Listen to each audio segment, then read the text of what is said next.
were identified as senior militants. Tens of thousands of South Koreans, along with members of the Korean diaspora, marched and rallied in support of Korean unification and the freedom of North Korean citizens at the Imjinggak Peace Park. The event took place 7 kilometers from the DMZ. 11 hours after the successful launch of its Crew 9 spacecraft, which is tasked with retrieving 2 stranded astronauts from the International Space Station, SpaceX announced it has paused future launches due to an issue with the second stage's deorbiting. Some residents east of Atlanta were evacuated, while others were instructed to shelter in place to avoid exposure to a chemical plume caused by a fire at a chemical plant. Rockdale County Fire Chief Marion McDaniel told reporters that the fire started around 5 a.m. Sunday.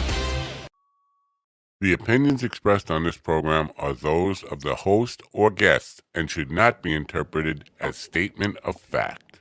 Independent fact grumble. are encouraged. I'm a grumbling grumbler. Coffee in here, please.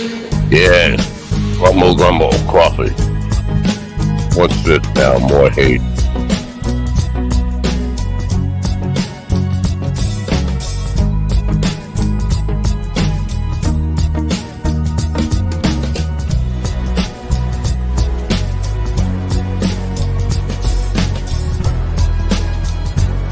I don't know nothing about nothing. Damn good coffee. And hot. My dog is your mind's best friend. I don't think so. But let's get happy. Happy music. My dog is your mind's best friend. Wake up, America. You've got a dog that needs walking. I ain't got no dog. That's right, sunshine. Just put on a big pot of strong coffee and get ready to type your little hate mail with your opinions about kumbaya and flat earth insanity. Stand-up comedy? You want stand-up comedy? Well, we've got sit-down comedy. It's time for Coffee with the Dog. You make me laugh. Well, we'll see about that, about making you laugh. We'll do our best to make you laugh, because why not? You deserve a laugh. You're a good person. You deserve humor. You deserve to feel good. I don't know. All right, bad. Somebody kill the bear. Kill the bear. Get the fucking bear. Oh, I'm sorry. That little moment got the worst of me there. Good morning, folks. It is Tuesday, brand new month, October 12th. Wake what the up, hell? America. What the hell? See, this loop thing is not working. You have the loop off, you have the loop on. It loops anyway. See that? Loop, loop, loop. Now I'm angry. That was an October surprise. October 1st, 2024. It's Tuesday, October 21st, 2024. I believe that was the October surprise. Usually, an October surprise in an election year comes a little bit later in October. I think we've had it today, and we're probably not going to see the effects of it till we get closer to Election Day. This is going to be a big test for both candidates. We'll see how truly pro-union, pro-worker either candidate is. They both claim to be. We'll see if they can get this thing solved. What am I talking about? You don't even know what I'm talking about, do you? Longshoremen are striking. Longshoremen from Maine to Texas are going to be refusing to load boats and unload boats. I say boats, I mean ships full of cargo. Threatening prices going up, businesses shutting down because they can't get their materials, retail operations shutting down because they aren't getting product to sell, all that kind of stuff. There is a quote from the president of the Longshoremen's Union saying, "I will cripple you." Basically, he's talking to the United States of America. I will cripple you. And don't take these people lightly. They have the power. They have a lot of power. Now, Hopefully it will get resolved. I am on the side of the union, and I hope it does get resolved rather quickly. The problem is always we are in a second robber baron kind of period where billionaires are there's just not enough money to satisfy the greedy people who run this world. If I become a trillionaire, that's not enough for me. I think I need more because I don't know. I'm afraid I might lose it all or something. What the hell? The longshoremen probably the world does rely on them. They're one of the more important unions out there, one of the more important worker groups. And with them being on strike, a prolonged strike could really throw a monkey wrench into the whole election, which comes up in 4.5 weeks now. So we'll keep an eye on that. It's not something to be happy about. Sorry, not starting off with good news today.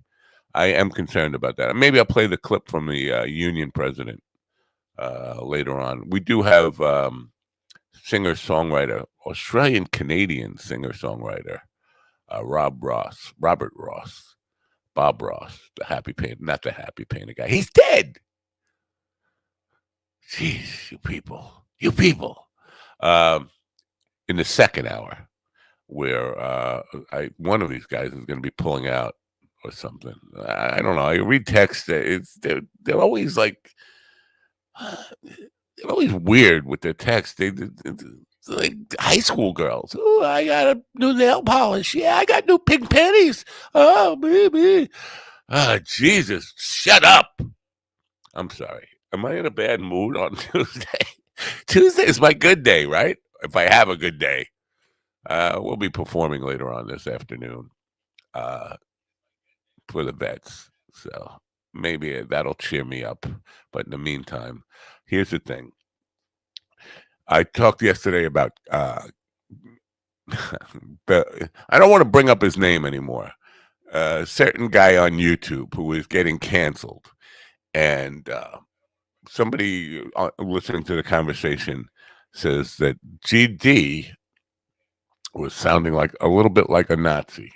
What do you mean? What was his name? Jim Traxel or Traxel, something like that. Email who he said, because I was talking about this one particular guy who's going through cancel culture, and GD said, I don't care. Yeah, you know. And the guy said, well, that reminds me of first they came for the Jews, but I was not a Jew, so I just said nothing. This cancel culture stuff is getting out of control. And listen, when it comes to cancel culture, I was one of these guys who said, it's not really a big thing because most of these comedians who cry cancel culture, they come back and their careers are bigger. They end up selling more tickets. They end up getting more traction on their specials and all that kind of stuff.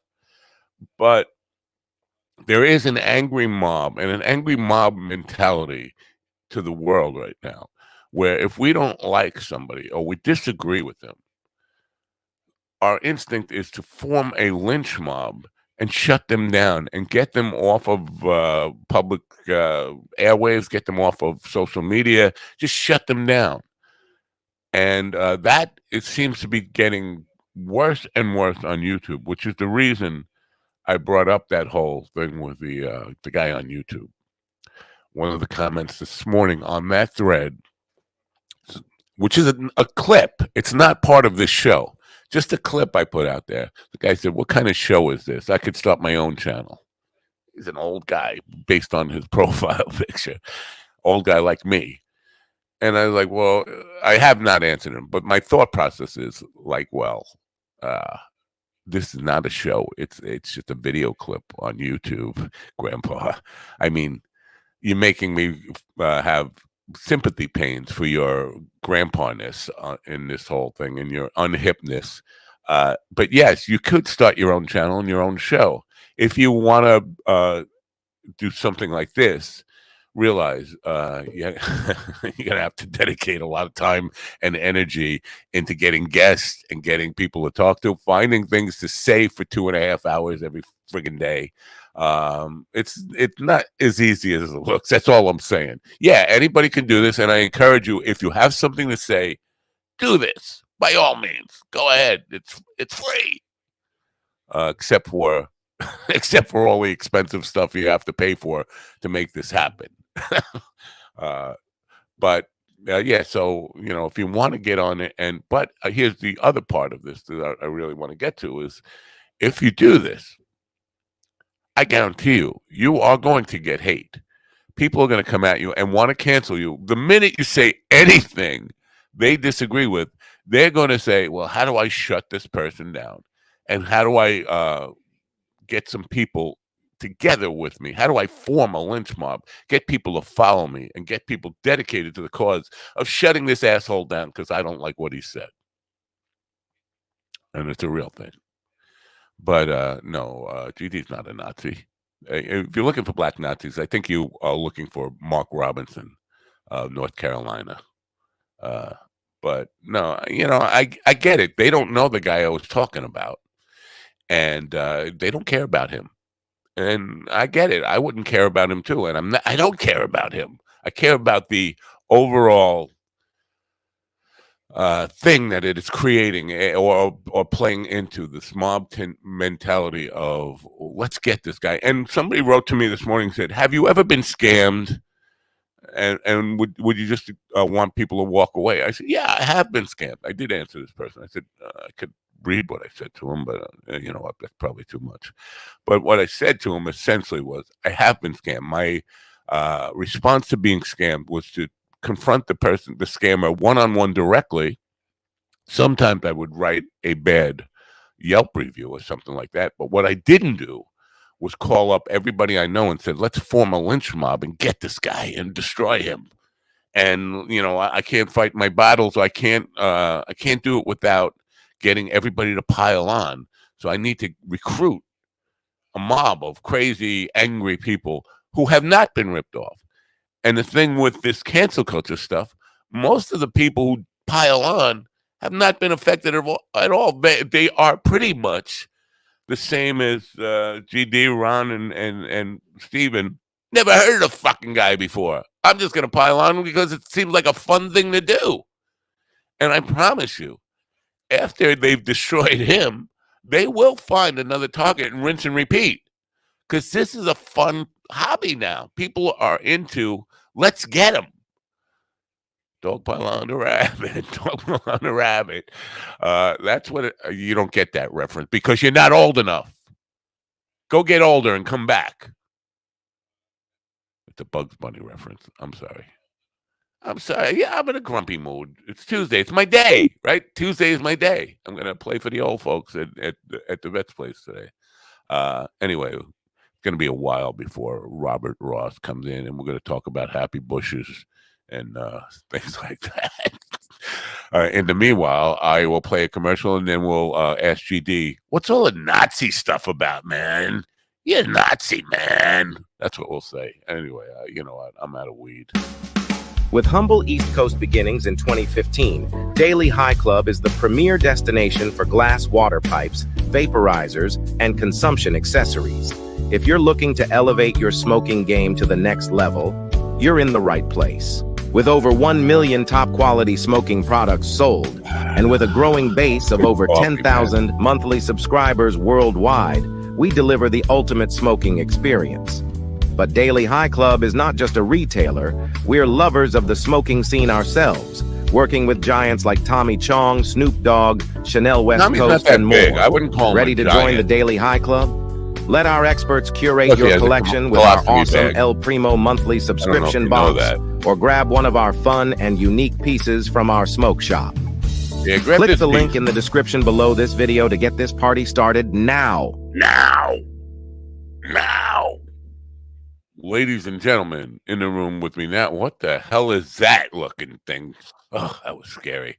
In the room with me now are Steven, the sitcom Ortiz, who is not a doofus, despite the rumors that have been going around. Ron, the quick pull-out artist, Kane, and my best friend for the last 188 years, Miss KD Lang. KD. I'm not a Nazi! 999! Got me. That was good. I appreciate that. It's making my Tuesday a little more Tuesday-like. All right, there. I'm. Tired of black guys trying to take my jobs. Yeah. Good morning, America. MindDogTV.com. Please do not let your cats, dogs, geese, or Haitians watch tonight's debate. They may get triggered by the sight of J.D. Vance. May we suggest watching previously recorded episodes of Coffee with the Dog and Church of Last Resort on YouTube. And that's as far as I got. I forgot to finish writing it. That's far enough.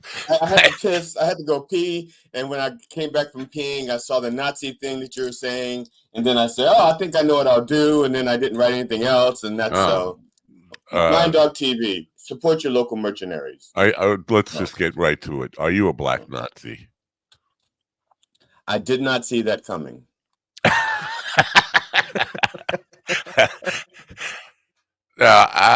Listen, people react to shit I say and you say whatever. And this is the thing. They react to, like, in 2 hours, 2.5 hours of rambling nonsense, 30 seconds or even 20 seconds of just like one snippet can make somebody react. And then not only will they react, they want to share it with their friends and get them angry and all. And that's the point I'm getting to. And it is, for even saying that, now a lot of people want to cancel me. Cancel culture, bitch, please. What was that? Cancel culture, bitch, please. I don't know what he's saying. Cancel culture, bitch, please. Yep. Oh, yeah. I don't know how he got in here. How did he get in here? All these guys just walk in. It's because Barack Obama's a reptilian and he was camouflaged in the corner over there sniffing Alpha Brain, and then he snuck in, said his piece, and he left.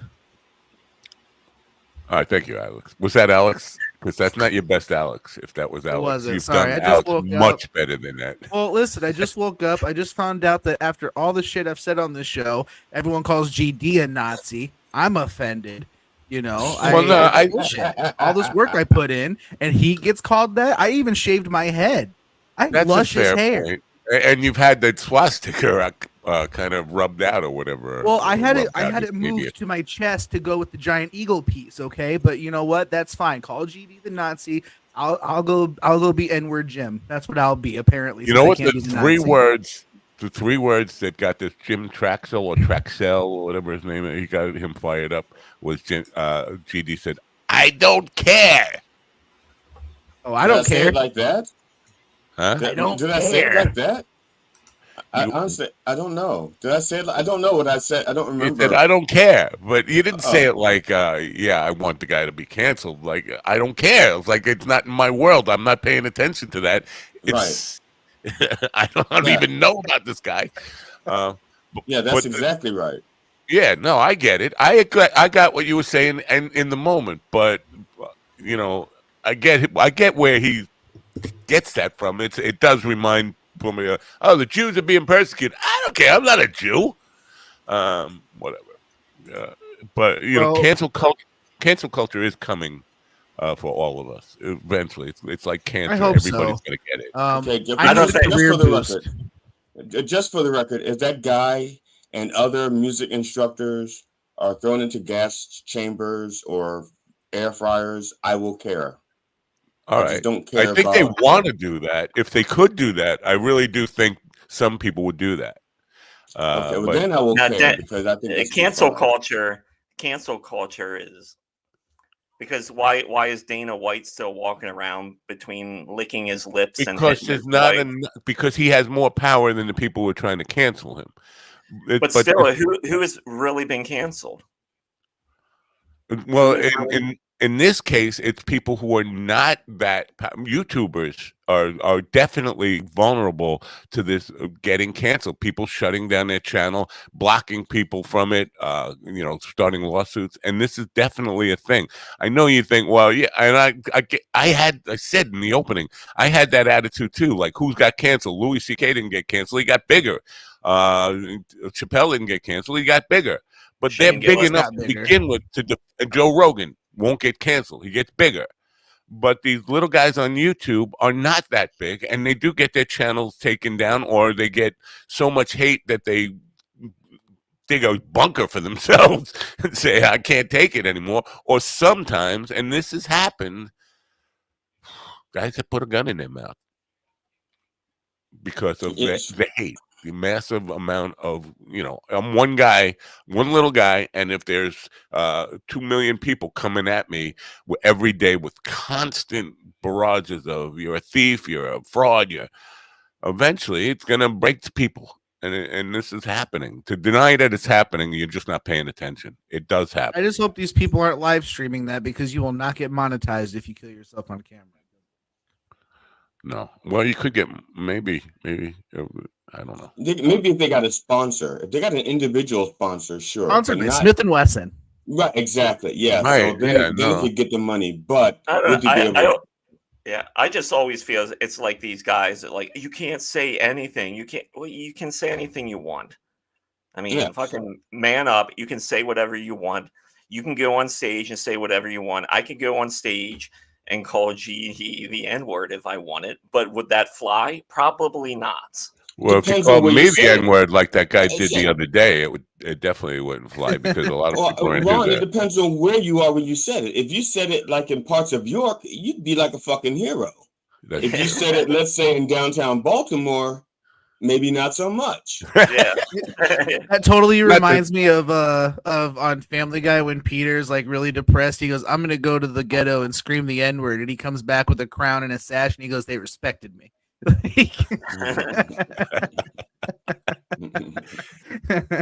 Sorry, it just popped into my head. It's super funny. I think that some people don't understand how the internet works, or even cancel culture works.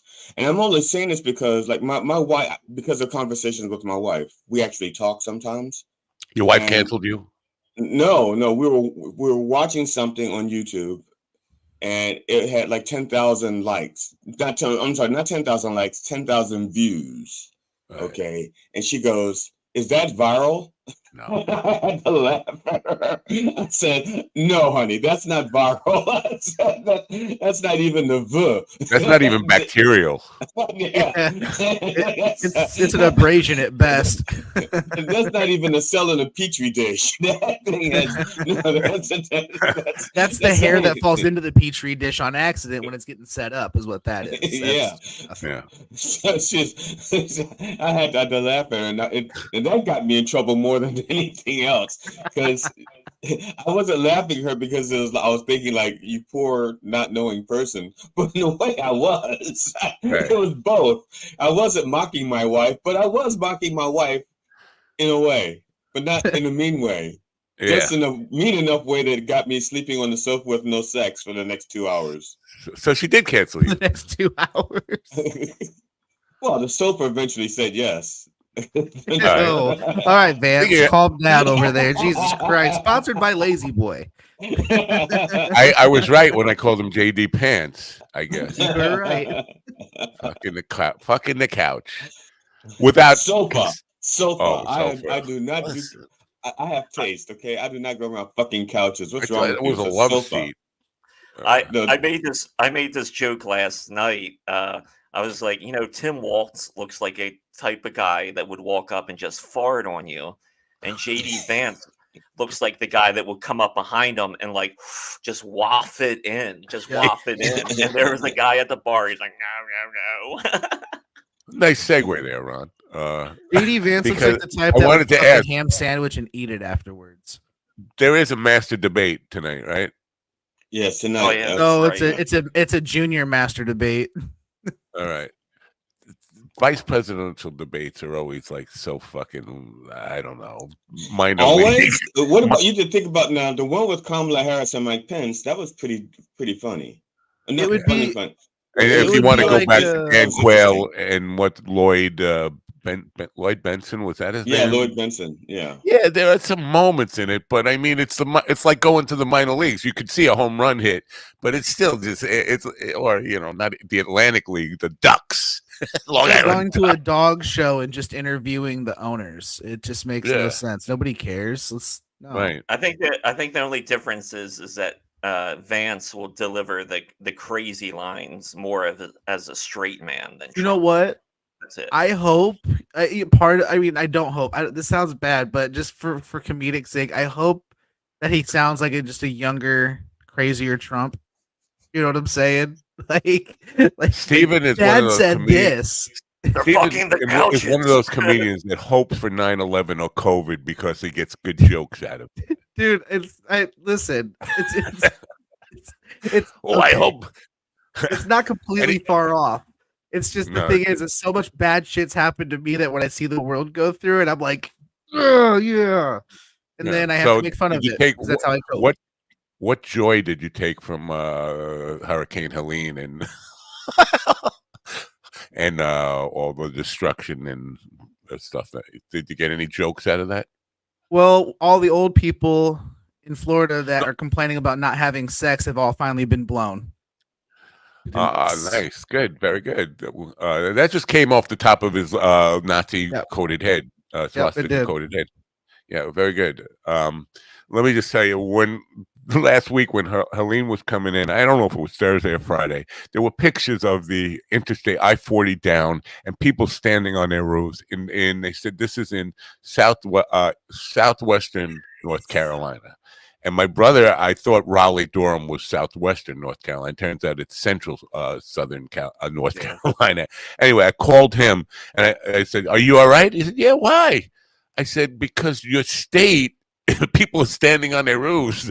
He goes, that's another part of the state. That's up in the mountains. I'm at a baseball game. And this is like 8:00 at night when people were already like literally drowning. Their houses were underwater. They were on the roofs of their house. And he's like, that's up in the mountain. And he texts me a picture of him at a baseball game. And I was like, what? This is so weird that the news is acting like the entire state is washed away. My brother is less than 100 miles from this place, and he's acting like he's at a baseball game. Like, yeah, let's get the game started. Well, Asheville is fucked. Yeah, I have friends in that area. Yeah, and that's up in the mountains, though, right? According to my brother, it's up in the high grounds, which makes no sense. Well, it's. I have friends down there. Remember, we couldn't reach them. My wife's best friend is in that area, and she couldn't reach her for 2 days. Their family couldn't reach them for 2 days. And I said that, we know the people. I said they probably are okay because they are up in the mountains. But one of them was building a new house, and they just started the excavation part, and that's now they just all that digging. They probably have a pool, and they just have to put the house next to it. I don't know. Yeah, I'm not minimizing the fact that there is major devastation going on there, and some people are hurt. But it's just so weird that my brother is not that far away, and he was at a fucking baseball game. Like it's My like I said, walking the park.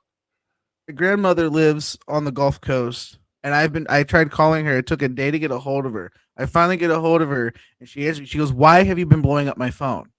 I'm like, "What?" And she goes, "What do you need?" And I'm like, "I'm just seeing if you're okay. Are you dead?" She goes, "No, I'm fine." How dare you be concerned about me?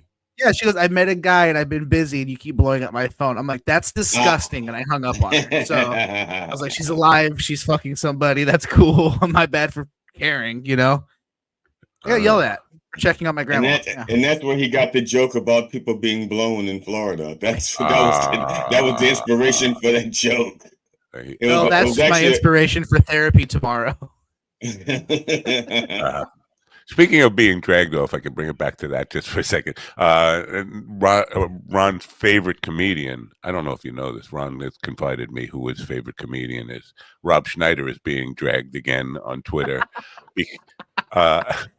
Dikembe Mutombo, is that his name? Mutombo. Yeah. Sorry. Sounds like Kermit the Frog. I get it. All right. He died of brain cancer, but 5 years ago, his cock is still living, almost 5 years ago, he put on his Twitter that he did get vaccinated, and Rob Schneider is trying to link his brain cancer to the getting vaccinated, and people are dragging him for that, and they're saying writing to Adam Sandler and saying, if you put this douchebag in one more movie, we're going to boycott you. He's gonna do it. Yeah. Of course he's going to do it. But I mean, But just do it in blackface so nobody recognize him. The thing is, Rob Schneider is genuinely celebrating somebody's death because it helps him make a point that about vaccines or whatever his agenda is. That this is the place where we've come to, and this is why I'm such a pessimist and think humanity is fucked. If we're to the point where somebody we don't know, not somebody we hate, not our enemy, just somebody we know died, we can rejoice about their death and use it as a prop in our little campaign for whatever we believe in. We're fucked as people, man. What's Isn't the rebuttal though simple? So you're saying then Trump killed him then because it's Trump's vaccine. So that's what you're saying. That's a good point. I mean, careful, you'll make his head explode. If you want to play that game, let's play the real game then. Get on the fucking field, motherfucker. I don't want to play that game. Trump killed him. Is that what you're saying? Yeah, I don't want to play that game. But even Trump said, I think he said on Fox last week, he said, I want to brag about the vaccine or take credit for the vaccine, but my people hate it, so I don't go there. I'm like, well, what kind of people do you have if they can't celebrate the one thing you got right? Hey guys, let's celebrate saving lives. Nah, let's celebrate grabbing them by the pussy and being a fuckface for 8 years. Yeah. Now, yesterday or day before yesterday, Trump was saying to the people in Georgia that the federal government, that Biden has been ignoring Kemp's calls, and right. and Kemp, Biden got a little pissed. They got a little testy when he was asked about it, and Kemp comes out and says, no, I've talked to the president. He called me, I missed his call, and I called him right back, and we had a conversation, and he asked me if I needed anything, and so if you need anything more, call back immediately. Right. Yeah. And then so the press went to Trump and gave him the update. He goes, didn't happen or something like that. It's like, what the fuck is wrong with that man? And what the fuck is wrong with the people that support him? Well, did you see Jon Stewart last night, or the clip came out last night? No, I didn't see it. It was takedown of, it was debunking the belief that Trump supporters have, and they were going through all the things of first the personality, policy, and all these things, the beliefs they have about him. In other words, he's they think he's the peace candidate, the anti-war candidate, and then so it shows all clips of him saying, I called him and told him we will blow you off the face of the earth, and all. Like he threatens everybody with bombing them, but they believe he's the peace candidate. And not just everything. He threatened to bomb Mexico. He wanted to drop atomic bombs on hurricanes. He's the man's a fucking nihilist, a narcissistic nihilist. Yeah. What's going you're making Ron smile. Look. Yeah, what's wrong with Rod? Oh, fuck. I forgot. I was Rod. like, why is Rod doing that? Fucker. No, but Stewart did a masterful takedown. Now, of course, nobody who needs to see that is watching Jon Stewart. They hate him right from the get-go. He's just a radical leftist, and I can't listen to that, even though it's really, I hate to break it, he's a comedian. So he's safe to listen to, but yeah, it's just a masterful breaking down of all the he's for the workers, and then he just goes on about his record and has stuff about his record of union busting and being against all these things. So let's segue down now to this October surprise. I didn't see this coming. This longshoremen's strike that started today. It's a serious thing, and it's pretty fucking scary. The guy's, I believe him when he says, I will cripple you. And I know Stephen made a funny joke about that, but I think they do have the power to really fucking throw a monkey wrench in things. People will blame Biden and by default Harris if it doesn't get resolved quickly. They won't blame the barons that are not coming to the table to negotiate. They probably won't blame the unions because the unions will be out there fighting in the streets and stuff. But it could be a bad thing as far as for all of us, as far as prices, as far as supply chains and all that kind of stuff. I just don't want to pay more for my cheesy poofs. Pay more for what? My cheesy poofs, my chips, my snackies. Bastards are messing with snack time. It should be interesting since Trump hates labor and Kamala doesn't. Yeah, Kamala has been very pro union, going to meet with the unions. The unions seem to have supported, but she has, like the auto workers union. I don't think anybody has addressed. This is why I didn't see this coming. I didn't even know they had like a major beef. Now this guy lays out his whole thing about how during COVID people were dying. The longshoremen were going to work every day, trying to keep up with supply chains and all that stuff. I do think our country is built on.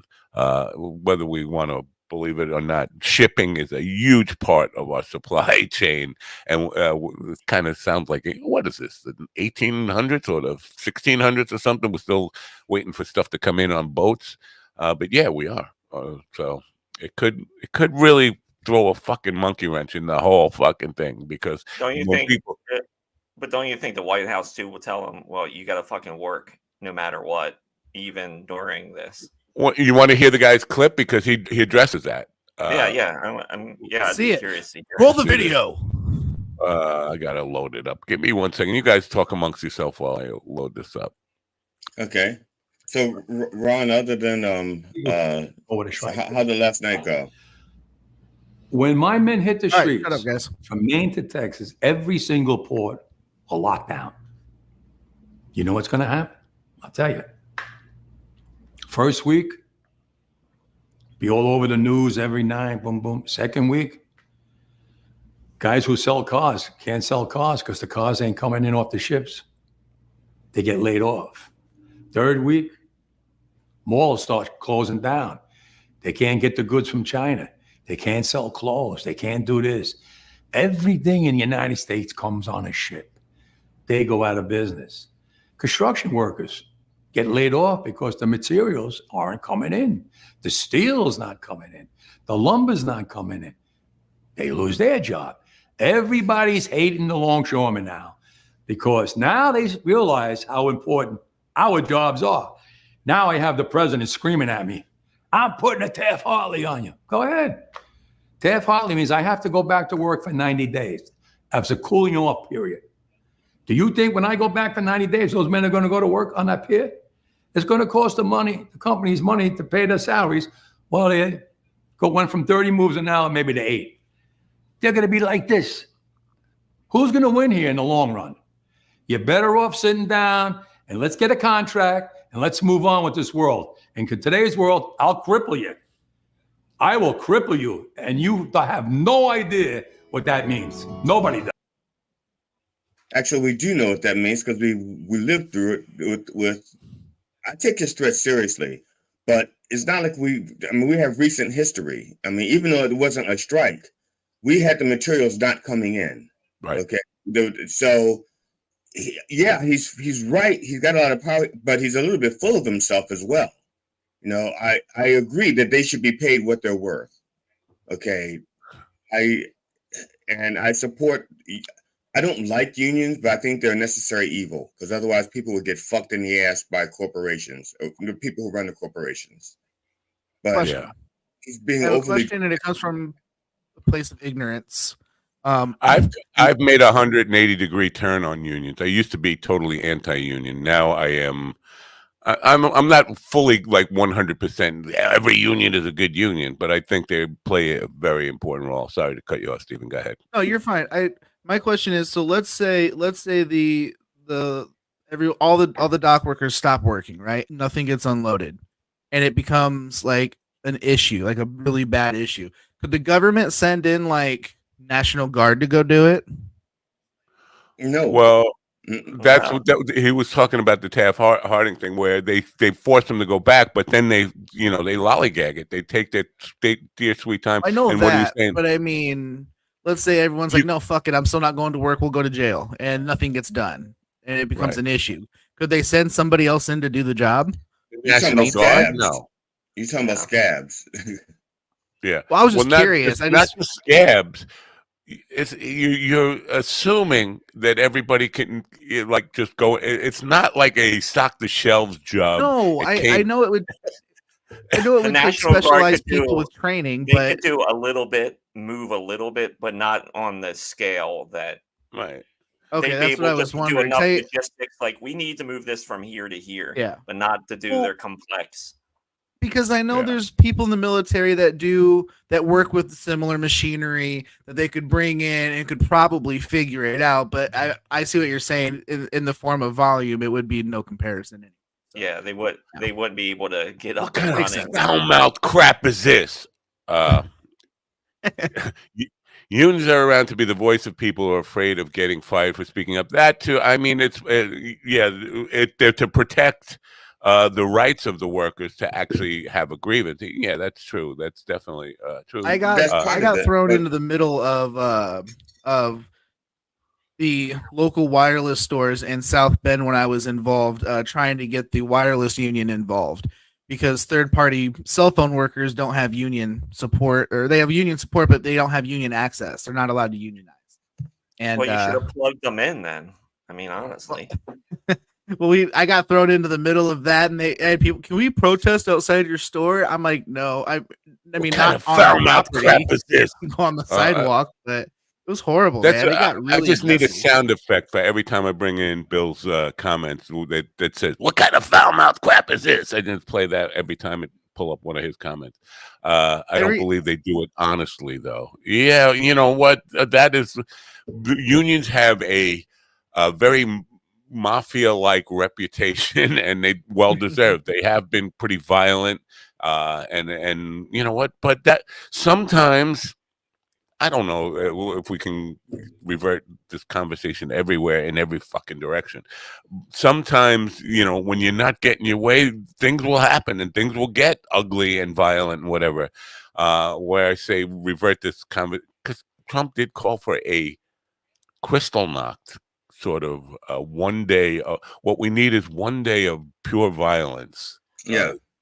Well, what about, the thing too with like unions, no matter what you think or whatever, and like when you bring up like honesty, like they're not on, like who the fuck in this world is honest? You think of fucking corporations are honest? You think unions are honest? Everyone, politicians are honest. I mean, what are you supposed to do? People always bend to this like holier than thou. Like this has to be on. What the fuck is honest in this country? Please tell me. Well, I think I agree with you to an extent because I feel like once you get to a certain level of influence and power, honesty becomes null and void, right? Because at a certain point, you get to a certain point of power where you just want more and more. You're gonna start saying and doing what you have to do to get what you want. So like, yeah, exactly. So I mean, yeah, I agree to an extent. Once you get past like upper middle class, like once you get to like lower upper class, that honesty train starts to leave the station a little bit, in my opinion. So yeah, take everything with a grain of salt. Yeah, I think because this came up in that whole fucking cancel culture stuff in YouTube, and because my question is, what will satisfy you people who are in this fucking lynch mob? Do you need the guy to fucking put a gun in his mouth so you can move on to your next victim? Is that what it was? And somebody said, well, we're just striving for honesty. It's like, this is something that we all struggle with. I mean, I definitely have my moments where I think I devote myself to 100%.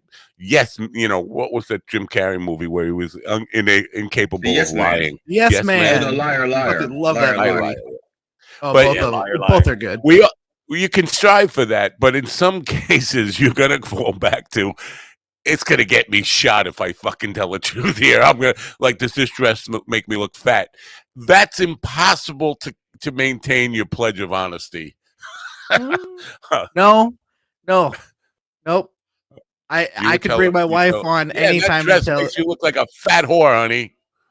You know what? My wife has come out of the bedroom, was like, how does this look? And I was like, it looks like Babe squeezed into a dress. And she goes, okay, well, fuck you. And then she goes and changes. She goes, thank you. That did look pretty bad. So we just overcame the original lie that you were born with a broken back, and that we found out that it actually happened from your wife after making a comment like that. Thank you very much. No, she's Puerto Rican. She leaves me up on bricks. She doesn't break my back. That's different. If we can turn the subject to another angry debate. Pete Rose died yesterday. Yeah. And people were fucking arguing back and forth. Congratulations, writers. Pete died without ever getting in the Hall of Fame and all this stuff. And so people who hate him and people who respect what he did in baseball and his style of playing, who want to see him but the anger in that debate is so amusing to me to see. First of all, somebody who I argued with over cancel culture, Louis C.K., and this guy was like, Louis C.K. is the word. He's like fucking Satan.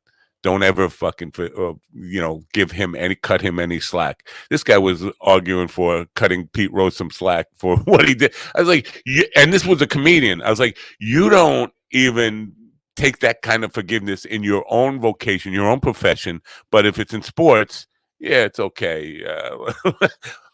For the record, Pete Rose is in the Hall of Fame. No, he's not.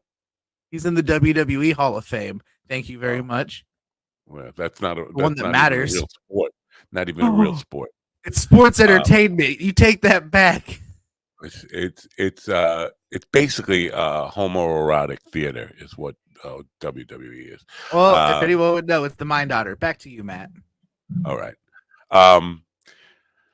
Here's the thing. My father took a lot of bets from a lot of baseball players and a lot of managers in the 60s and 70s. I don't know for a fact that he ever took bets from Pete Rose. I think he might have, but that's beyond it. I know he took bets from people who are in the Hall of Fame, people who were banned from baseball because of their association with gambling casinos, but were later reinstated and deserved to be in the Hall of Fame for what they did. But the reason that they were reinstated and in the Hall of Fame was they capitulated. Pete Rose's biggest problem, in my view, was he refused to rat out others. He stared defiant against Bart Giamatti, and a lot of baseball writers didn't like him. A lot of powerful baseball writers, especially in New York, in the New York market, for the way he beat up Bud Harrelson in 1973. So there's a whole lot of things that go into that. But this guy was saying, well, nobody's above the rules. Yeah, there are a lot of people above the rules, but the reason they got accepted in and Pete Rose didn't was because he was just like refusing to admit to one guy who just had a hard on for you have to admit to me. It was a power struggle. So, but the debate is like, it's humorous to watch. Anyway, you guys, I'm guessing you don't think he belongs in the Hall, no? I don't know his backstory. I don't know what he did. Nazi, black Nazi. He said it again. I don't care. GD, per the rules that my grandfather told me, you've been called a Nazi twice today. You now have an invite to the Klan cookout. It'll be once was yesterday. It's only been called a Nazi once today, and that was just now. Well, twice though, total. So Klan cookout invite is on its way. All right. But yeah, first it came the Pete Roses, but I was not Pete Rose. So. Matt Napple, we call him Blanco Diablo. Blanco Diablo. I think he said Blanco Diablo, right? No. Blanco Diablo. No, not Blanco. Matt Napple, we call him Blanco Diablo. The White Devil. Blanco Diablo. He sounds like he eats quesadillas. First they came from Pete Rose, but I was not Pete Rose. I remained silent. Yeah. I was going to say, you're supposed to say it Diablo Blanco, but... Yeah. I met Pete Rose in 2008, and he seemed like a decent guy. He seemed like a decent... Well, I know a lot of people, he was just like so old school that,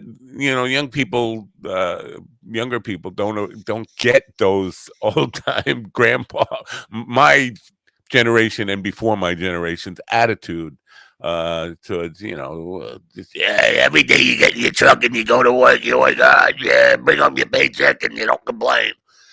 He was one of those guys, and for whatever it is, a lot of people don't appreciate that and don't like it. But he's dead now. I think he does belong in the Hall of Fame. The guy's got more hits than anybody who ever played the game. What did he do that made him so bad? He gambled. He gambled as a player manager, and although they say he never bet against his own team, he bet on his team to win. You don't know that for a fact. You don't have all the betting slips. And the part of it with the managing stuff is, let's just say you're not betting on the particular game that you're playing that night, but you're going to save your best relief pitcher because you're going to bet on tomorrow's game. So you're not going to use them tonight, and you could lose that game for not using that. That's the argument, that you're setting you're opening the door to just losing games on purpose, or not putting your best people out there on purpose. Or also, because if it's a game that he doesn't think he can win. Right. Okay, let's just say he just goes up against teams like, we don't have an answer for that pitcher. And we don't have an answer for that, so we're probably not going to win that game tomorrow. So I'm not going to bet, which tips the hands of everybody else. Says, okay, the Reds don't think they're going to win tomorrow. We're going to bet on the Little Sisters of the Poor. Yeah. It opens up a lot of, but the thing is, my point was, I know for a fact, and I'm not going to name names, but I know there were Hall of Famers betting with my father in the 60s and 70s on games they were in, and a few managers. But you know what? He's the one who got caught. That's the difference. He got caught. They got betting slips, but he got caught because the commissioner at the time just targeted him specifically for an investigation because he had a hard-on for him, because he didn't like him, because whatever, before things had happened on the field with the team that Bart Giamatti supported, which was the Red Sox. So it's all just money. It's all politics. It's all personal vendettas and stuff like that. But I think you can't have these. We have a lot of dirty people in the Hall, and to single one guy out because baseball writers didn't like him and the commissioner at the time didn't like him, I think that that just points out more unfairness in the world. The way there is a double standard. If you can be dirty as long as you don't piss off the wrong people. So what? Let's do this then. Let's just close down the Baseball Hall of Fame. Just kick every fucking body out. Start from scratch. What kind of foul-mouthed comment is this? If he played the game they wanted him to play, he would have gotten a light slap on the wrist and moved on. Probably. That's if he would have admitted it and then ratted out other people who use the same bookies or whatever, he probably would have been out for like a couple of years and then reinstated or whatever. So obviously there was something more important to him than getting into the Hall of Fame, I guess. He was just very stubborn, Like I said, more importance. If it's his pride, if it's his, he was kind of like you, stubborn. You're a kind of stubborn guy. You admit it. I don't think I'm stubborn. I just don't like to give in. I say you're stubborn. Admit you're stubborn. Yeah, there's nothing. Admit you're stubborn. No, admit you're stubborn. Wait, yeah, you Nazi. Yeah. Someone wants to weigh in on this. Pete Rose probably smells better as a corpse. Am I right, bitch? Oh my god. Barack, chill, dude. He comes out smelling like a rose. All right. Yeah, that's all I got. All right, thanks for tuning in today. That was a great show. You can start your own show, by the way, if you have a death wish or just want to really fill your life with just meaningless drivel every day. You can start your show. So yeah, shifting. I know I shifted away from this, but in this debate tonight, do you know that Trump has already said it's rigged against JD? Like, why? If you truly believe, how could he say that? They're not using fact checkers. That right there puts a check mark in JD Vance's hat or in his column. No fact checkers. Wow.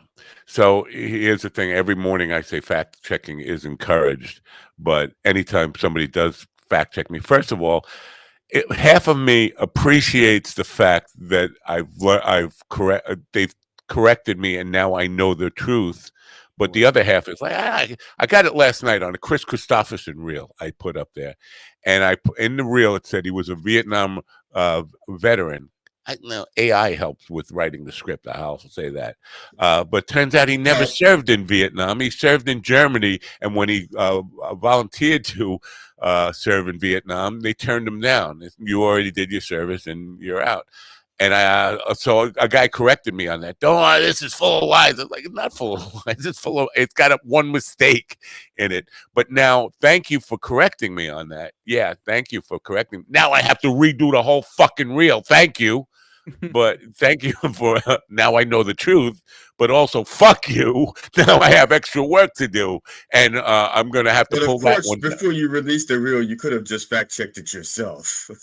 I just assumed. Well, you're right, and I'm guilty. I assumed AI did better research. And I don't assume AI does any fucking thing right because it's AI. It doesn't. Hey, so it looks like BBC breaking news. That's BBC, not Big Black Cops. The U.S. has indication Iran is preparing to launch imminent ballistic missile attacks on Israel. Oh no! Say that slowly. So we didn't even talk about where Israel launched a ground attack into Lebanon last night. Right. Iran is preparing to launch an imminent ballistic missile attack on Israel. All right. From now, you're saying you're wrong. Are they doing it from their borders or through their flunkies? I don't know. Iran doesn't usually do that. Usually they send out their little mercenaries. Plausible deniability, right? It's like, yeah, it was a group, like, oh yeah, where did Hamas? It was the Houthis, you know? Yeah, no, it says how'd they get ballistic missiles? They just had them lying around. It looks like they're gonna carry it. They're gonna launch them from Iran. Well, and Israel is promising a very severe consequence for Iran. So when World War III starts, guys, I will be knocking one out in my bedroom. What do you mean knocking one out? I'm gonna go out swinging, is what I'm saying. Wow. I have a song that I wrote right around 2008 or something. It's called "Let's Make Love Like the World's Gonna End Tonight," and it was all about all the stuff, bird flu, and all the things that were going on at the time. But yeah, of course, Israel is saying they're going to retaliate. But here's a weird thing: generally, if I were gonna like launch a ballistic missile at Ron Kane right now, I would not say I'm gonna launch a ballistic missile at Ron Kane today at like 11:30. I wouldn't. It looks like the White House is the one that spoiled the plans and told Israel, and Israel's the one that said that they're gonna retaliate. Wait, so Iran caught? Hey, Joe, you know what? At 11:30 tomorrow. I would imagine their intelligence agencies are the ones that found out the information. Would be my guess. Now, sometimes the let's say the Iranian supporters, they want to show strength, but they don't want to start a war, so they tilt their hand so that they can launch the missiles, but Israel can shoot them down.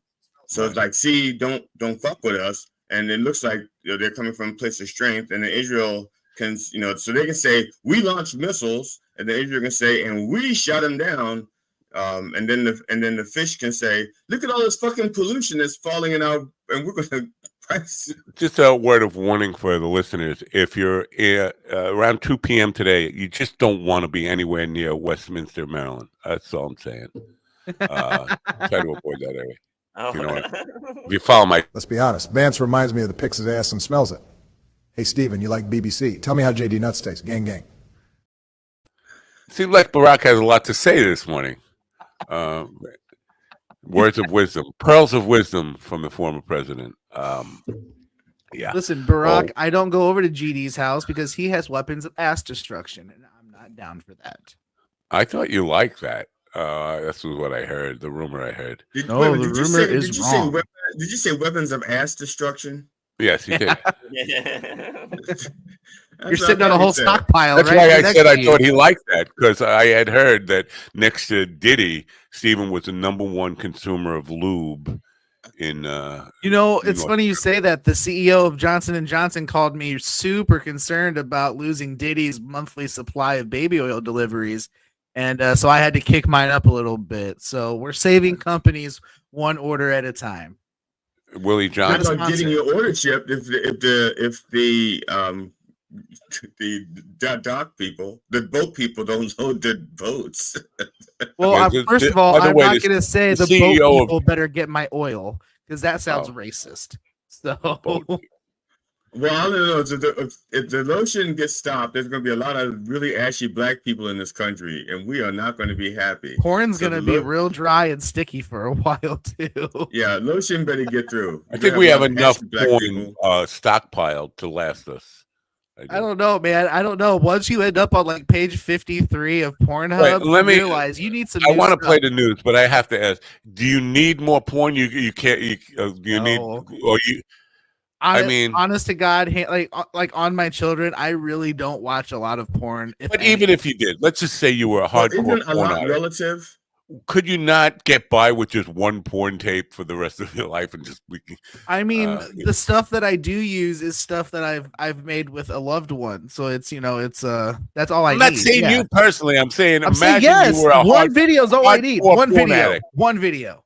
I need one. That's all I need. Okay, so back to you, Matt. Okay, guys, if you had to have one movie to yank it to for the rest of your life, that's it.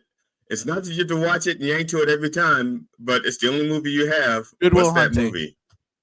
Goodwill Hunting. They had that answer real quick. I can't believe you would even ask me that. It's a movie. I'm not even going to dignify that with the. You know the answer for me. It's true. He posted it on Twitter. It's true. Matt posted it on Twitter like 6 months ago. He said his #1 jerk-off movie is Schindler's List. See, I thought it was The Godfather. I was wrong. Damn. See, I thought I knew you better. That's man. the one he spends the night with his wife with. He puts that on the TV. They get down on the floor on a blanket. Yeah. Actually, it would just be like one scene from Fast Times at Ridgemont High. Is that the scene where ew, Matt, quit thinking about it right now. That's weird. Stop. No, I was thinking about some gnarly waves and whatever. No, you weren't. He goes that one scene at Richmond. He got lost in it for a second. No, actually, I'm getting somebody. Why do they fucking wait until now to start sending me all these fucking text messages? So, Ron, what is it? What's the movie? I'd have to think about that. Wow, really? That's a real serious thing he needs to answer. Okay, think about it. It's kind of like a patella reflex thing. I mean, whatever. Let's listen to news because we have a guest coming up. And there's too much out there just to relegate down to one movie. I agree, Ron. Forrest Gump is a good jerk-off movie. If you're a connoisseur like you are, yes. But for me, it's only like anyway. Porn is like some a of us box are of cultured chocolate, and some of us are not. That's all. What is porn like a box of chocolates for? Porn is like a box of chocolates. You never know what kind of nuts you're going to be eating. Oh, see, no, you should have said, "Look, porn is like a box of chocolates. You never know when you're going to get a nut." You're right. That is better. That is pretty good. Yeah. For a Nazi All fuck. Right. Over to Alan. 11 hours after the successful launch of its Crew 9 spacecraft, which is tasked with retrieving 2 stranded astronauts from the International Space Station, SpaceX announced it has paused future launches due to an issue with the second stage's deorbiting. The company posted on X, after today's successful Crew 9 launch, Falcon 9's second stage was disposed of in the ocean as planned, but experienced an off-nominal deorbit burn. As a result, the second stage landed safely in the ocean, though outside the designated area. We will resume launches once we have a clear clearer understanding of the root cause. Kyle Imagine Norris reports. Tens of thousands of South Koreans, along with members of the Korean diaspora, marched and rallied in support of Korean unification and the freedom of North Korean citizens at the Imjinggak Peace Park. The event took place 7 kilometers from the DMZ and coincided with Korea's National Foundation Day, officially observed on October 3rd, dubbed the 2024 Korean Dream Grand March for a Unified Korea. The event was organized by Action for Korea United, the nation's largest coalition of civil society groups advocating for Korean unification. Joseph Eckerson reporting. In Syria, 37 militants linked to the extremist Islamic State group and an al-Qaeda-affiliated faction were killed in 2 separate strikes, according to the United States military. 2 of the dead were identified as senior militants, the military said. U.S. Central Command reported that a strike in northwestern Syria on Tuesday targeted a high-ranking militant from the al-Qaeda-affiliated Haras al-Din group, along with 8 others. The militant was said to be responsible for managing military operations. Benjamin Wright reporting. This is the latest news headlines. Several people were killed when a single-engine plane crashed into the woods near the Wright Brothers National Memorial's First Flight Airport in North Carolina. The crash occurred at approximately 5 p.m. on Saturday, according to a National Park Service press release. The exact number of victims and their identities have not been released. Witnesses reported the plane was attempting to land at the airport when it crashed, according to the NPS. The aircraft caught fire following the crash, which was later extinguished. Jim Kenner reported. A Long Island man who was about to be arrested for drunk driving escaped police custody by slipping his handcuffs over his head and stealing a patrol car, New York police reported. The man was later captured in a cemetery miles away and arrested once again. The 37-year-old suspect was initially pulled over by state troopers on suspicion of driving under the influence. After failing a sobriety test, he was handcuffed and placed in the back of a police vehicle, officials said. Liam White reporting. Some residents east of Atlanta were evacuated, while others were instructed to shelter in place to avoid exposure to a chemical plume caused by a fire at a chemical plant. Rockdale County Fire Chief Marion McDaniel told reporters that the fire started around 5 a.m. Sunday at the Biolab plant in Conyers when a sprinkler system malfunctioned. Water mixed with a water-reactive chemical, creating a plume. The fire chief stated that the specific chemicals involved were not immediately known. Lawrence Yeah, nothing to see here. Just a biolab on fire, spewing all kinds of chemicals in your neighborhood. It should be safe to just close your windows and kill yourself, because go in the house, close your windows, and just keep the air conditioner running. When I was a wee lad, where I lived in like the Glen Rock area of Pennsylvania, 3 Mile. No. This is south of 3 Mile. This is towards the Maryland line, actually, and there's a chemical factory there called Adhesives Research, and that they caught fire. the building caught fire one day, and the fire department came around to our house, and they're like, "You need to evacuate." Yeah. And you know where we evacuated to? Like 2 miles up the road to my grandma. Well, that should be safe. The air doesn't travel. Yeah, they're like, it's the wind. You'll be okay if you move. Wow. Yeah. And what happens when the wind changes direction? So if I were those people, I'd just try to bend over as far as you can so you can kiss your ass goodbye. That's what I would do. I don't know. Nothing to see here. Just a chemical plant on fire in a neighborhood. That's all. Relax. It's okay. What state was this in? Georgia. Conyers, Georgia, I believe. Okay. Hey, everybody. It's just a part of life. You got to get used to it. It's, Literally, me and Michelle will go for walks on a spring day. When we find someone in a wheelchair, we laugh and then gently push them down the stairs. Punching anyone in a wheelchair makes me feel. Sounds a little cruel. It is cruel. That's awful. It's a little cruel. But at least he waited till he got out of office to do it. Well, what I like to do is take Stevie down to Georgia. Devil went down to Georgia, and so did Stevie. And I park him right next to a chemical plant before I light the thing on fire. It's always fun. Sounds better than being thrown off the roof. It gets old. They're throwing off the roof stuff. It's time to meet our first guest and only guest today. You guys, are you excited? You don't look excited. You look so excited. I have questions. I mean, for sure. Is he more Canadian or Australian? Because that's gonna I really hope his accent's great. Today, he is American, red, white, and blue. He even got himself a MAGA hat. Okay. He has a cowboy hat, which is simple. But you know what? I bet you he bought that cowboy hat in Australia and brought it with him to Canada. I'm willing That's to what bet I say too. I'm willing to bet it was made in China. I don't know. We'll have to ask him. Robert Ross is not a happy bush painter, but I wonder how often he must get so fucking sick of people making Bob Ross jokes. Happy little boy. He's not that Robert Ross. Robert Ross is a Canadian Australian singer, not an Australian Canadian singer. He's I don't know. We'll find out. Anyway, he was born and raised in that place in Miramichi. You go ahead, go for it. That river. I'm trying. I'm not reading it, so I'm trying to do it from pronounce it. Miramichi, New Brunswick. Canada. Yeah, Small town in New Brunswick.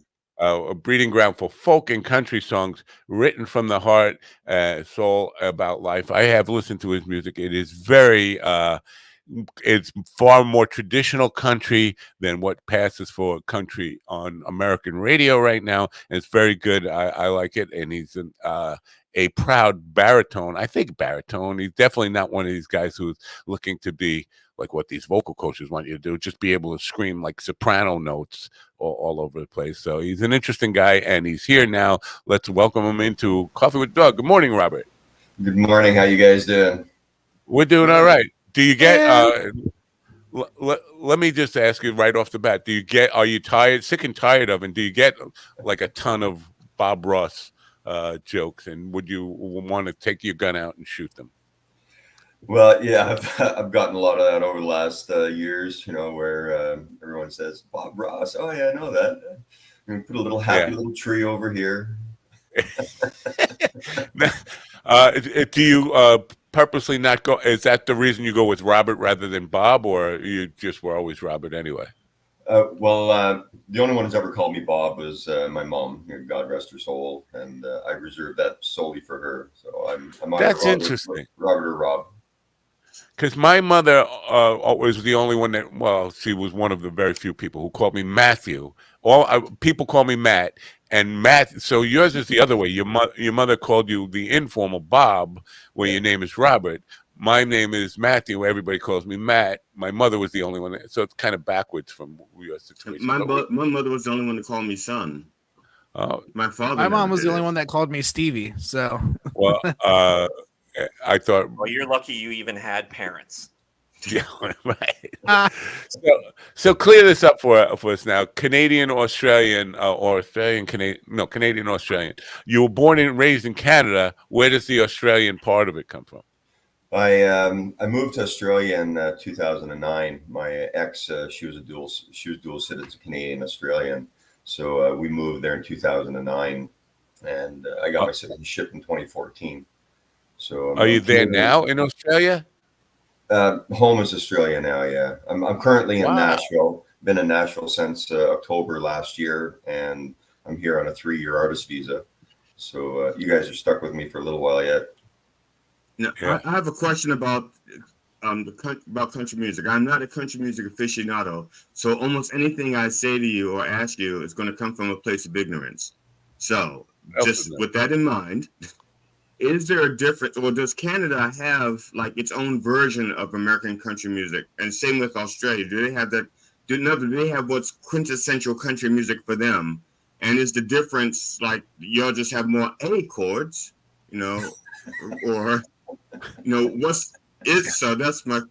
Is there a difference? Yeah, great question. That's always the funny thing on stage when you're playing with different people, and then you say Canadian chord A. It's in the Canadian chord.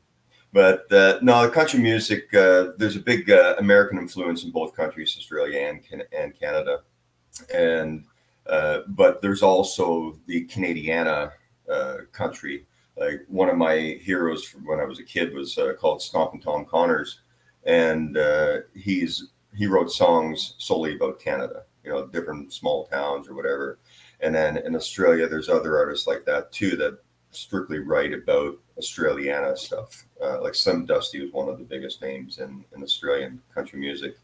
So you do have the country version of that country kind of thing, and then you also have the big American influx. So in Australia, do you consider Keith Urban to be Australian country or American country? Ooh, that would be American country. Keith Urban was actually New Zealand. He was born in New Zealand. Oh, okay. Well, everyone refers to him as Australian, like in general conversation. So I didn't know that. Okay. That's what he's pop country. He's the modern day country. It's like he's nowhere near what the traditional country. Good point about modern country versus traditional country. And I did mention in your intro, I get the feeling that you are a traditionalist. You're not writing the trends or the what American country radio seems to be putting out there. It doesn't sound anything like what I thought of as country. Are you a traditionalist? I'd say neo-traditionalist, kind of along the 90s line of country music, and with a touch of the traditional country. And the new album has that plus a little bit of a kick of rockabilly, I would say. Well, which is the new album? Is that Better with Time, or is that Never Too Late? What's the current new album? Better with Time is the new album. Yeah, Never Too Late was the first album that I put out. That was back in 2019. Now, I noticed you put 10 songs per album, and I used to think that was the magic number. Like an album should have 10 songs on it. Is it because now there is no I'm showing my age. Back when I was doing albums, mostly the limitation was time because of vinyl and how much you could hold before you just like running down the quality of it by trying to cram too much on one piece of vinyl. But now you could really do like 90 songs with an album. Is that a measuring stick for you? Because I'm noticing both the current albums have 10 songs on them. Is that like by plan? Yeah, that's always been my magic number. There's a lot of people that put anywhere from 8 to there's 30 songs in some albums. 8, I would feel ripped off. I would feel like you should change me there. Where's my? I just have 2 more songs. But I grew up the same thing. Like all the albums I ever bought when I was growing up, and that there was always 10 songs on the album. And that to me, an album, my perspective, should have 10 songs, 10 or more. Right. Now, Mark, you refer to yourself as a traditional country musician? Is that my understanding, as opposed to modern country? No, I consider myself neo-traditional, which kind of the category falls in like the 80s, 90s country style. That's where I kind of classify myself. Okay, because I grew up in the idea with American country. Basically, you needed a dog, a pickup truck, and an ex-woman, and a woman to for a good country song. So in Australia, is it like a koala, a ute, and a lass? Is that do you like substitute? Might have to throw a kangaroo in there too. Oh yeah, kangaroo. Yeah. Okay. I'm just taking notes because honestly, my total world of country is just through the songs that my mother had, and if it weren't for Charlie Pride and Johnny Cash and Loretta Lynn, we probably wouldn't have had anything because we had I think we had 5 country artists in the house, but that was because every black family was obligated to have Charlie Pride. That was like you didn't have to listen to it, but you had to own it. Wow, I did not know that. Yeah. Well, the original black country artist was Ray Charles, modern sounding country music. Yeah, we had Ray Charles, but we didn't count him as country. Even Lionel Richie, you don't count as country either. We don't even count Lionel Richie as black. What the fuck are you talking about? No, I'm sorry. No. Now, Robert, as far as do you have a band, or you studio musicians? Do you use like modern production, loop tracks? What? How do you approach the full sound that you get? Is it a live band? I've been doing a lot of solo work lately, so you get that full-on interaction with the audience, questions, and the sing-along and all that. but it depends on the venue. If the venue wants a band, they get a band. You know, and I mean, for the recordings, for the recording stuff, are you, because it sounds like a full band on the recordings, right? Oh, absolutely, yeah. The recording sessions, that was all done on the new album. It's all done here in Nashville. Some of the top musicians in the business were on this album, and I was very blessed that my producer Gil Grand, he pulled in a few favors for me, and brought in some very top-notch artists, musicians to play on the album. Like some of these guys, they played with Ray Charles, they played with Johnny Cash, they played with Charlie Pride, they played with all the greats, and right up in through to Tim McGraw and right on through, and not just country. They played on multiple albums, multiple genres. So now, how do you these people, if they played with like Charlie Pride's been dead for like 60 years? Some of the guys that are on the album that played, these musicians, they were babies when they, or young men when they played with them, and they're still going at it. Yeah. Like just for example, the steel player Dan Dugmore, he's 80, almost 80 years old. So but man, can that boy pick. My God. See, that's what I was just going to ask you. Like, I would never stop talking to those guys.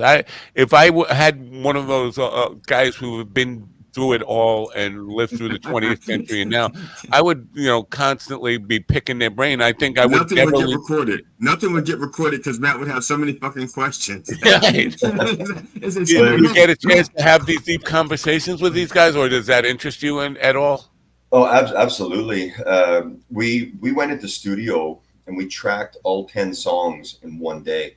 We went in, we did 5 songs in the morning. We took an hour and a half for lunch. We came back, we tracked another 5 songs. And then I invited all the boys out for dinner, on me afterwards. So we went out to the restaurant, and it was funny because Troy Lancaster, the lead guitar player on the album, absolutely phenomenal. My producer Gil said, he never comes out. He never joins the boys afterwards. And he came out and joined us, which was a very pleasant surprise. And we're sitting across from each other, and he leans on the table and he goes, Robert goes, I was really bleeping, dreading coming in to do this session today. I'm so sick of doing all this stuff they're calling country. So it was really good to do a real country album. So that was a really nice comment. By chance, did you take your phone and hit record so you have this, this moment? I'm just saying because I definitely would have, but I didn't. Because I'm gonna tell you now, I that's one of my regrets. I've had not sessions, but I've had moments with people who are really, really good in the industry, and talking with them, but I never thought to record it because I kept thinking, well, these are private moments. And private moments, but it would have been nice, like, because at some point you forget some of the things. I wish I had a recording of my father's voice. I don't remember what my father sounded like because he died because I was so young. And you have these people who are like so really good at what they do, and just the stories and the wisdom. I just can't imagine ever wanting to lose track of that, especially because how old are you now? You're gonna get old. You're gonna forget this shit. That's right. Yeah. No, I wish I had thought about it then, but no, I didn't record it. But it would have been absolutely wonderful to have. Can you call him back? Probably for the right price. I don't know if I'd be able to recreate the same conversation, but it'd be good. Wow. And now in the writing of this stuff, are you when you write, do you think of the production as you're writing, like what kind, where all these different instrumentation arrangements and all that kind of stuff when you're writing? Are you kind of a plotter as far as what the record is going to sound like, or do you just write from the heart and then figure out the production arrangement stuff all afterwards? Well, it's kind of funny because I get that question a lot, and people talking about how do you write songs, and I always say I don't know, because to me it's just a gift from God. It comes down through this portal or whatever. It's out there in the waves. It comes down through my pen. I put it down on paper. And a lot of people who write songs, they get the lyrics first, or they get the melody first. And with me, the melody and the lyrics come together at the same time. So I'm very blessed that way. It's something that just comes to me, and I hear what the song should be all at the same time. And you work with a producer, or are you the producer in the recording session? This last album, Gil Grand, he was my producer on this one, and we worked hand in hand. Like he would make suggestions, I could say yes or no. So I had the final say on everything that happened on the album, but he was there to help guide and coach along the way. Now, how many cowboy hats do you have, and do you have a favorite? I have 3. I'm just breaking this one in. I have another one that is quite similar to this, but it's been banged up and beat up, and sat on and thrown around. So now, do you have a particular style of look? You know, like some people, when they wear the hat, do you wear it the same way? Like some people like have the corner in the front. You know what I'm saying? The fold that you have are almost parallel. Some people have them like triangular. Some people have like one side up, down. You know, so how long did it take you to determine that was the look you're going to have? I'm currently reshaping this one to get it, because when you get them, they all look the same, like they're out a little bit, and right. But I'm reshaping this one to the way my old one looked, and not as tattered. See, the cowboy hat thing has me a little bit confused. I play Sundays at a place called Daisy's Nashville Lounge or Saloon. Up here in Long Island, New York, and the first time I played there, I wasn't wearing a cowboy hat, and the guy talked about the guy who was before me always wore this little like beret thing. He's like, that blues man stuff. That the cowboy hat is what.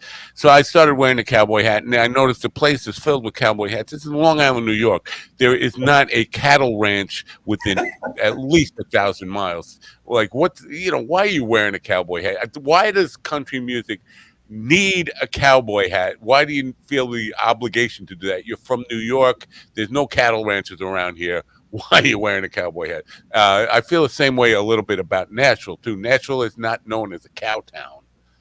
I could see Texas, I could see Arizona and New Mexico and Central Florida, the Dakotas, and all those places wearing cowboy hats. It's because the yarmulkes fall off too easy.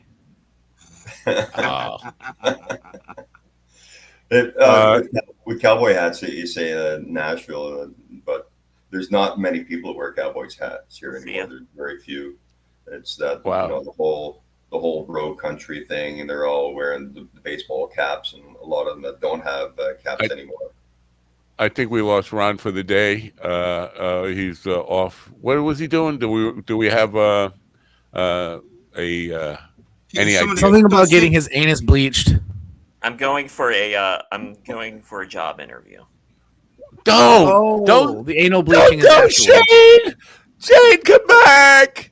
Well, hey, I have to go because I gotta make it look like I'm doing something, so my wife thinks I'm looking for a job. Okay, all right. Is this one of those bad luck then? Things. I got it. Bad luck on your interview.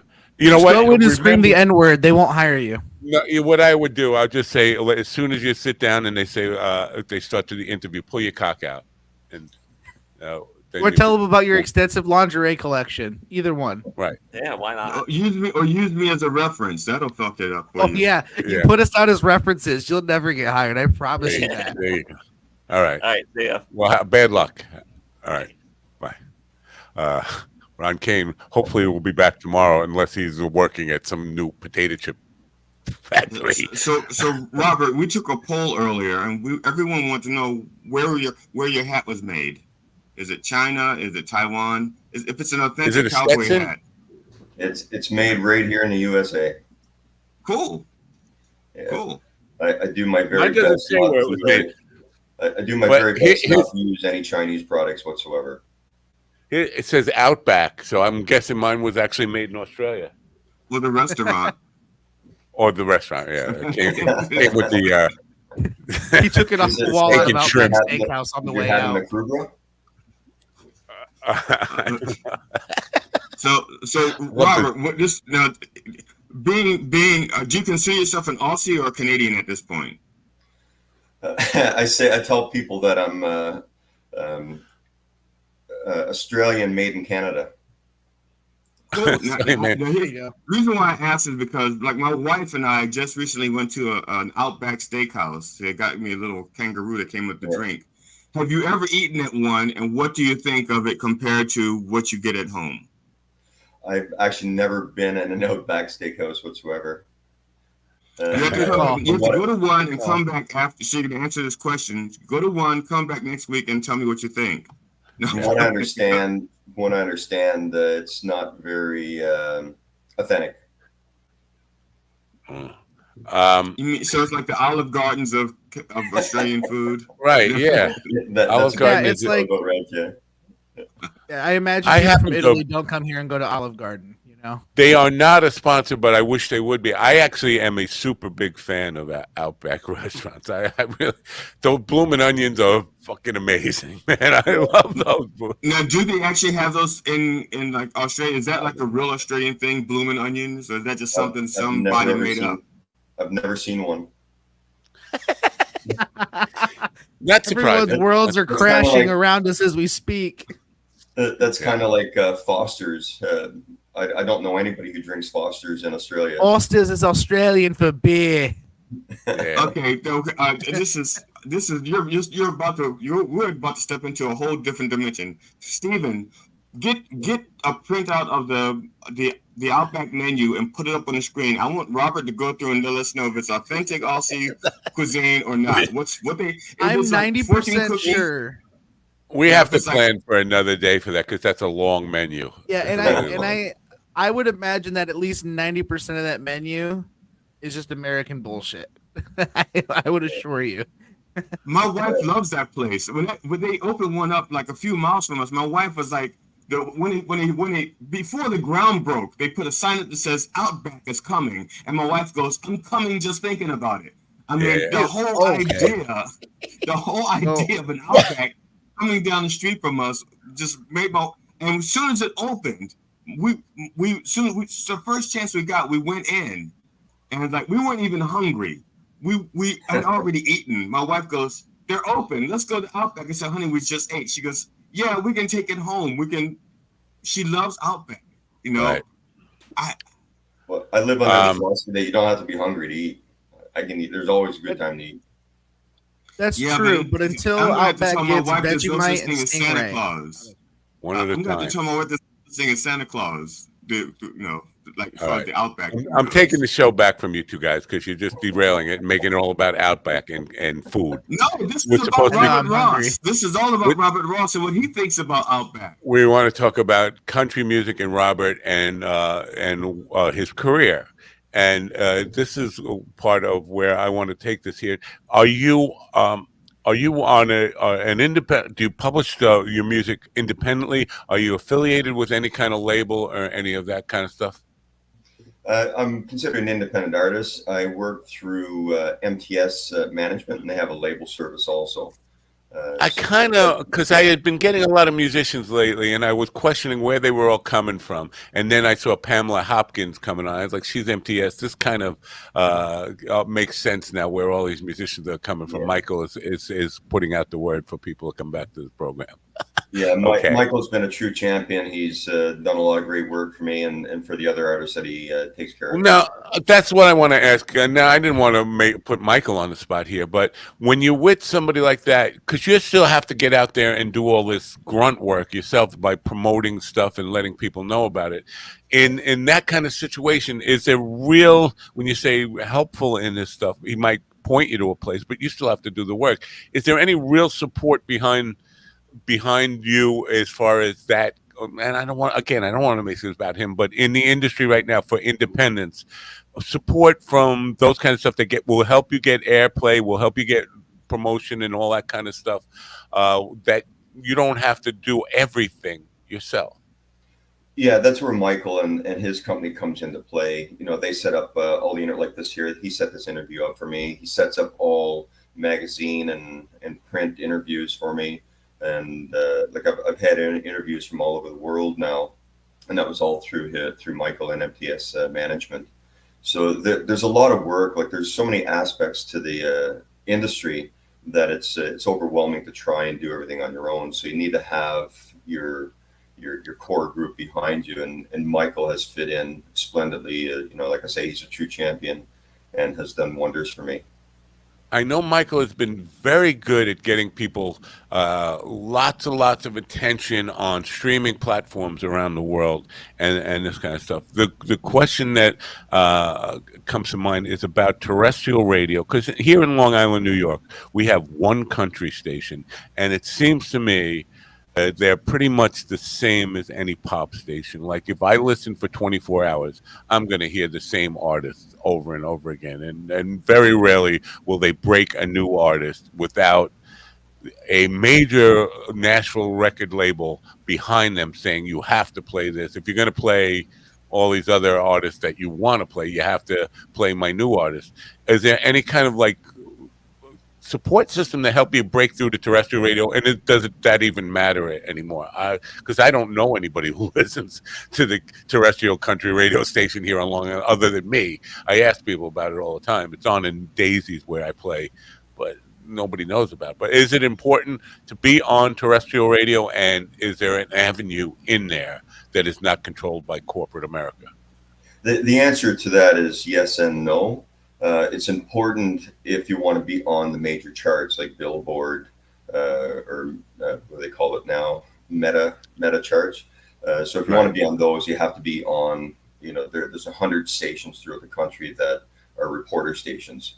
So those ones you're going to get the mainstream, the big label guys. That's all you're going to get, because the major labels are paying for them to basically be on there. But there's thousands of other terrestrial radio stations. You have, all your local stations. You have regional stations. You have college stations, and they're all terrestrial stations that play and are more open to playing independent artists. And they do play some of the other stuff, but they're more open to playing independent artists and people who are trying to plug their way along. And does anybody ever really break through to like mainstream from doing that? Because I know about the college radio station stuff and know that there's a lot of they're more open to play independent artists. Do you know of anybody who's ever like broken through to mainstream starting that way? I don't know anyone personally, but everybody kind of goes through the same steps, and there's not room for every single artist to make it to the top. So the vast majority of artists out there are going to be on those platforms. Your regional, your college radio stations, your what do they call them, streaming stations and things like that. So that's where the vast majority of people are. It's just a handful. Like probably have about 20 artists that are getting that full-time push on those main reporting stations. Yeah.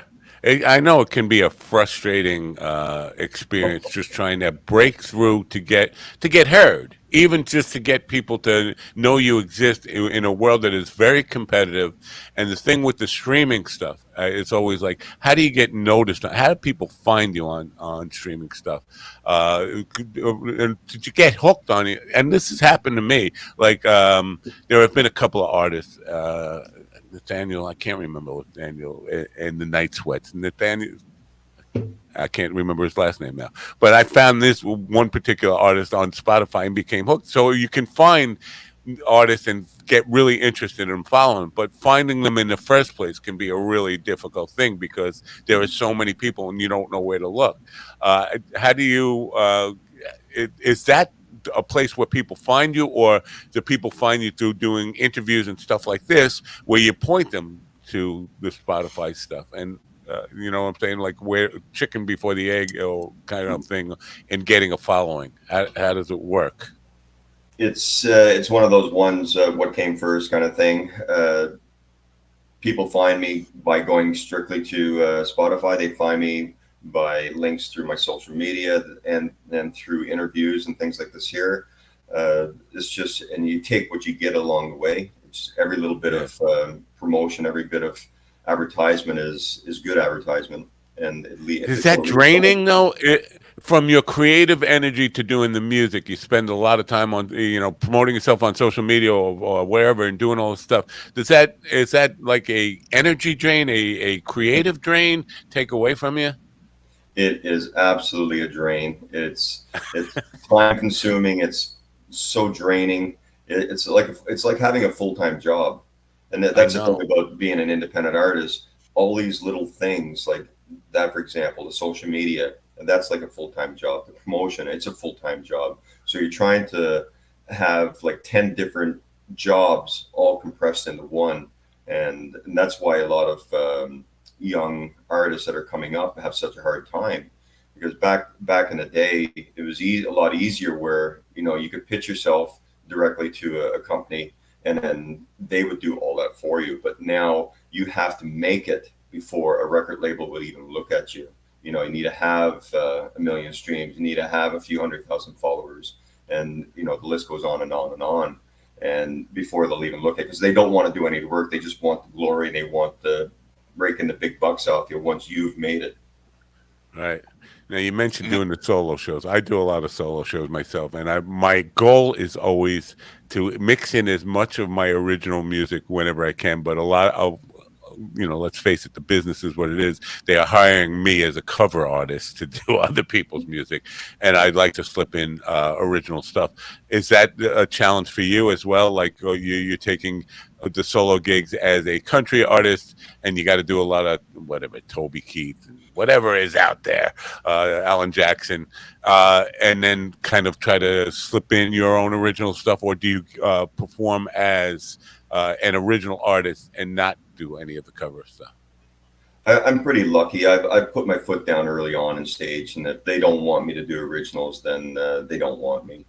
Wow. And so I go in, the vast majority of music that I do is my own. I will throw in, you know, you say slip in originals, but I slip in some cover tunes.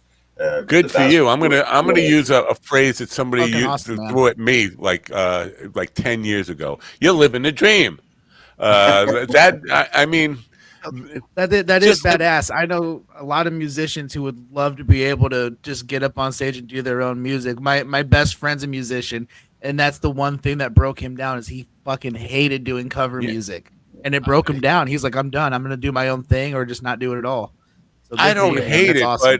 but to be forced to do it just in order to get people to listen to you does feel like a burden or a drag, and so yeah, congratulations for having the fortitude and strength to be able to say, take me as I am or don't take me at all. That's good for you, man. Well, it's funny because a lot of people who are out there entertaining, they shy away from that just because they feel the pressure coming back at them. But if you stand your ground and say, hey, listen, you know, I'm a singer, I'm a songwriter, you know, I do my material, you know, Morgan Whalen's not singing my song, so I'm not going to sing his. So that's goddamn right. Yeah. I love that mentality. Is that the tit for tat then? Yeah. So if Morgan were to do your songs, you would do his? Is that how this works? Well, if he wanted to cut one of my songs, you know, I'd gladly let him do that. But listen, no, Robert, like the songs that I'll slip into my show is I like the older stuff. Johnny Cash. Everybody loves Johnny Cash, and I'm a huge Johnny Cash fan. So I'll throw in a little bit of Johnny Cash. I usually throw in medley of Johnny Cash. And you mentioned earlier Charlie Pride, big Charlie Pride fan. So I throw in a little medley of Charlie Pride also, and then, you know, throw a bit of Chris Christopherson sometimes. I love Chris. You know, God rest his soul. Why'd you say that? Now you're going to have to listen to Matt talk for 20 minutes about Chris Christopherson. Man, 20 minutes. Come on, that was more like 20 seconds.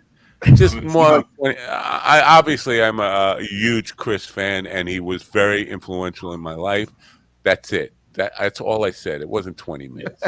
It was 20 minutes. Robert, you're a Johnny Cash. You went on about the party with you and him and Bob Dylan and the Charlottes and all the other. I'm sorry, Robert. I'm triggered by that. You went on for 20 minutes. You went on much longer than I did. Jeez. So, Robert, is there a song that? Oh, so is there a song out there that you did not write, but it's so moving to you that it's so? I mean, it's almost that you wish you had written. It's just so Chris Christopherson song called "Loving Her Was Easier Than Anything I Ever Do Again." Yeah, that's a great song. Yeah, Sunday Morning Coming Down, one of the greatest country songs ever written. You know, I love that song. And, have you ever tried to do your own version of it, or you're just like, no, this song is perfect, I'm not even going to try to do my own version of it? I wouldn't. Not a remake, but the same just the same inspiration. Your interpretation of your interpretation, so you get the same feeling from your own song that you got from that song. Right. Yeah, whenever I do a cover song, it's always my own take on it. I would never think of changing the words to it, but you know, the way I sing it, it's slightly different to what he does. There definitely is some similarities, and because the song is it's an absolutely perfect song. So it doesn't matter what cover song I do. There's always the Robert Ross interpretation of it. You know, right. It doesn't matter. Right now, we do have to. We have to say goodbye to Governor's Comedy Network. Governor's people, if you are interested in following Robert, the link is in the description to his webpage, robertrossmusic.com.